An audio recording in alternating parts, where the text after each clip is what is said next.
agora nós vamos começar a falar das memórias do computador. Primeiro, eu quero com vocês entender qual o conceito de memória para um computador. Vamos lá. O conceito de memória é todo e qualquer local onde os dados são armazenados. Então, sempre que tu tiver que pensar num determinado conceito para memória dentro do teu computador, lembra, memória é todo e qualquer local onde os dados estão armazenados. E quando a gente pensa em estudar as memórias do computador, logo vem à mente algumas nomenclaturas que muito caem em provas de concurso em relação a tipos de memória, como, por exemplo, questões sobre a memória ROM, das quais já caíram muito em provas de concurso, a memória RAM, que também é a memória principal, então é muito relevante, as memórias auxiliares ou secundárias, a memória cache, a memória virtual, entre tantas outras. Então, quando falamos sobre as provas de concurso, o estudo da memória é o estudo do local onde os dados são armazenados. Então, memória é todo e qualquer local onde os dados são armazenados. E nós, como eu disse, temos vários tipos de memória. Nós vamos começar estudando uma memória chamada memória ROM. Vamos começar com a sigla. O que significa o termo ROM? Lê para mim. ROM vem de Read Only Memory, que é a memória somente de leitura. Esse é o significado da sigla ROM, memória somente de leitura. Agora alguém me diria, professor, mas por que ela foi chamada de memória somente de leitura? Porque no caso da memória ROM, observa comigo, ela permite apenas a leitura dos dados por parte do usuário. Isso quer dizer que o usuário não consegue gravar os seus arquivos num componente de memória ROM. A memória ROM é um dispositivo que já vem gravado de fábrica, os dados já estão gravados. O fabricante do componente de memória ROM já gravou os dados naquele componente de memória ROM. E para o usuário, resta apenas a leitura dos dados. Por isso ela é chamada de memória ROM. É aquela memória que permite apenas a leitura dos dados por parte do usuário. E o outro ponto, como eu já disse, é claro, que quem escreve, quem grava na memória ROM não é o usuário. Quem grava na memória ROM, quem escreve, é o fabricante. Então fica mensurado isso como importante para as provas. Quem escreve no componente com memória ROM é o fabricante. Como eu disse, para o usuário resta apenas realizar a leitura dos dados que já estão previamente armazenados no componente de memória ROM. Muito importante isso. Outro ponto muito estudado em relação à memória ROM é a sua característica de não volatilidade. Isso quer dizer, é uma memória não volátil. Professor, o que significa dizer que a memória ROM não é volátil? Significa dizer que ela não depende de energia elétrica para manter os dados armazenados. Quer dizer, a memória ROM é aquela que vai manter os dados armazenados mesmo na ausência do fornecimento de energia elétrica. Por exemplo, tem um microchip de memória ROM lá no teu computador. Imagina isso, tem um microchip, um componente de memória ROM lá no teu computador. E agora o computador foi desligado completamente. Quer dizer, não tem mais fornecimento de energia elétrica para o teu computador. Foi desligado por completo. Os dados vão permanecer ou não nesse componente de memória ROM? Vão. Como é que tu sabe disso? Porque a memória ROM não é volátil. Isso quer dizer que ela não perde os dados na ausência de energia elétrica. Isso significa que se tu desligar o teu computador, os dados que estão armazenados em componentes de memória ROM não serão perdidos. Não serão perdidos, mesmo quando o teu computador for desligado. Porque essa é a ideia, é uma das características da memória ROM. Então, eu diria que no estudo da memória ROM, as duas características mais importantes é, primeiro, ser uma memória somente de leitura. Segundo, dizer que a memória ROM não é volátil, porque não perde os dados na ausência de energia elétrica. Beleza. Outra coisa importante, deixa eu passar um pouquinho aqui, é o que nós chamamos de utilidade da memória ROM. Porque alguém poderia me perguntar, professor, me dá um exemplo de utilidade da memória ROM no meu computador. Um dos exemplos mais conhecidos é o que chamamos de BIOS. BIOS significa Sistema Básico de Entrada e Saída. Observa comigo, BIOS significa Sistema Básico de Entrada e Saída. E nada mais é do que um software, do que um programa de computador que pode estar armazenado num chip de memória ROM. Vamos imaginar isso. BIOS é um programa de computador que pode estar armazenado em memória ROM. Aí vem a pergunta.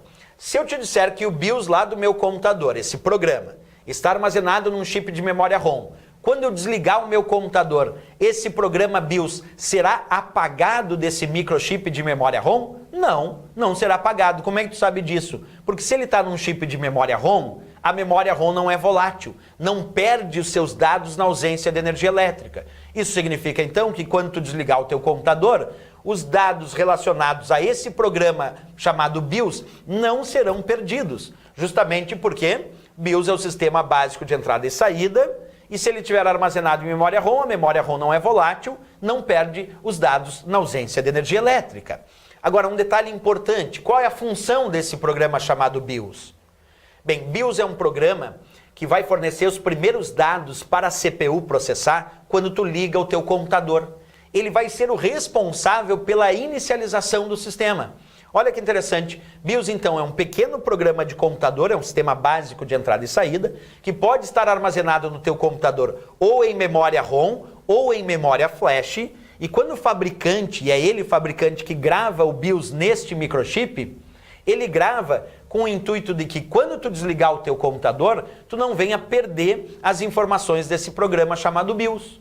E outra coisa, quando tu ligar o teu computador, os primeiros dados que o teu computador vai processar advêm desse programa chamado BIOS, que fornece os primeiros dados para a CPU processar quando o usuário inicializa o sistema, quando o usuário liga o computador. Então, quando tu ligar o teu computador, os primeiros dados que o teu computador vai processar, os primeiros dados que a CPU vai processar, vêm desse programinha chamado BIOS.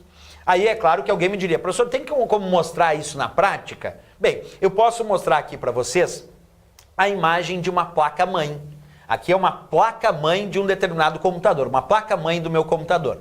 Nessa placa-mãe, como tu já sabe, nós temos vários encaixes chamados de slots, temos o encaixe aqui que é o soquete para o processador, temos as portas para periféricos externos, essa é a nossa placa-mãe. Mas aqui embaixo, observa, eu tenho um determinado microchip que eu estou apontando aqui embaixo nessa minha placa-mãe. Eu vou ampliar a imagem desse microchip e eu quero estudar ele contigo. Aqui embaixo, ó, vou ampliar. Percebe? Agora eu estou te mostrando uma imagem ampliada daquele microchip. Observa que tem uma etiqueta aqui nesse microchip indicando BIOS. Isso quer dizer que dentro desse meu microchip de memória ROM existe o sistema básico de entrada e saída. Existe esse programa chamado BIOS. Bem, se o fabricante gravou esse programa chamado BIOS neste microchip de memória ROM, isso quer dizer que para o usuário, esse microchip é somente de leitura. O usuário não pode gravar os seus arquivos nesse microchip. Por que não, professor? Porque lembra, é memória ROM. E se é memória ROM, é somente de leitura para o usuário. Quem gravou esse programa é o fabricante. Quando tu ligar o teu computador, quando tu inicializar o teu sistema, os primeiros dados que a CPU vai processar vêm desse programa chamado BIOS. Então observa comigo agora a ideia. Ó. Quando eu ligar o meu computador, está aqui o programinha chamado BIOS no microchip de memória ROM ou de memória flash, que ele pode aparecer também.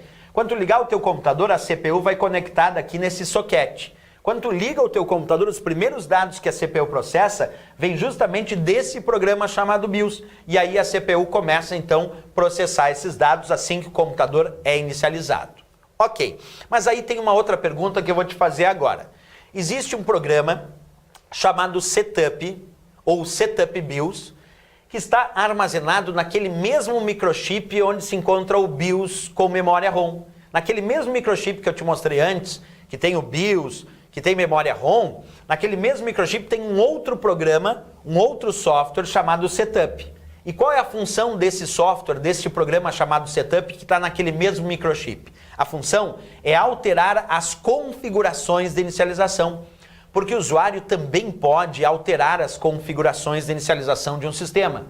E ele pode fazer isso através desse programa chamado Setup, onde ele vai definir ou alterar as configurações de inicialização daquele computador e daquele sistema. Deixa eu te mostrar a imagem de um programa chamado Setup. Observa, eu acessei então o programa Setup aqui da placa-mãe do meu computador. E nesse programa Setup eu posso alterar várias configurações de inicialização do meu sistema.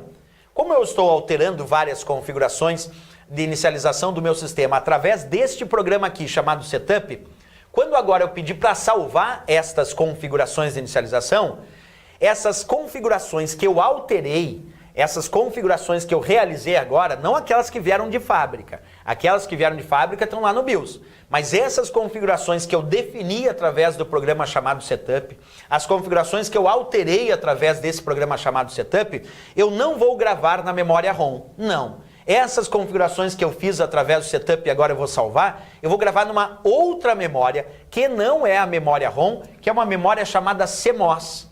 CMOS é a memória de configuração.